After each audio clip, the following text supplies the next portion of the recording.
Hirap ka bang makaipon? Alam mo ba na ito lang pala yung i-consider natin. Kasi sabi dito, the way you manage your time and cash flow can make you poor or rich. I-check natin kung ano yung ginagawa natin sa oras natin at sa cash flow natin or sa pera natin. So, dito sabi, how do you manage your spare time? Kasi lahat tayo may spare time or extra time na at least 3 hours per day. After office work, ano ba yung ginagawa mo? Kasi sabi dito, ikaw ba ay making money?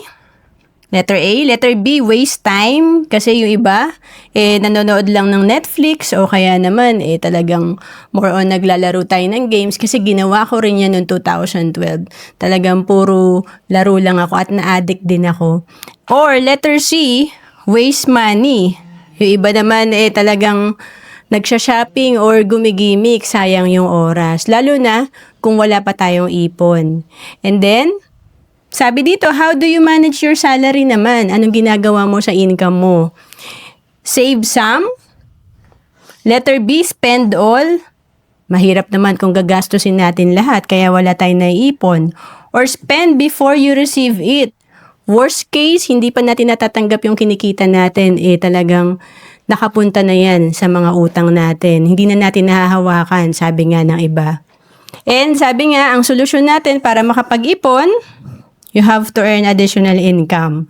Kung kulang ang kinikita, madalas naman kasi maliit lang ang kinikita natin or sakto-sakto lang. Kaya kailangan may other source of income tayo. And solution number 2 para makapag-ipon tayo, change your money habits.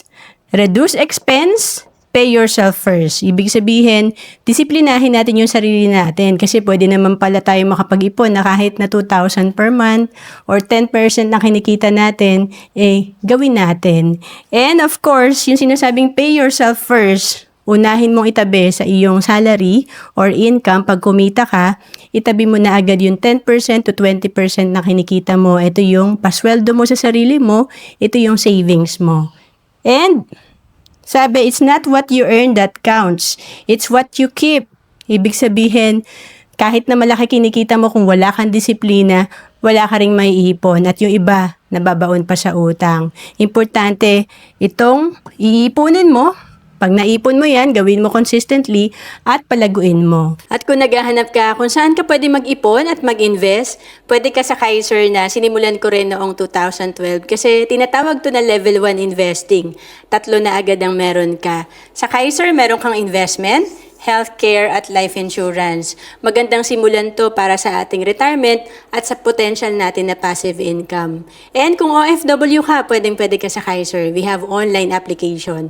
To know more about Kaiser, message mo lang ako sa Facebook, Roan Celis Capistrano, or email me at roan.capistrano@gmail.com.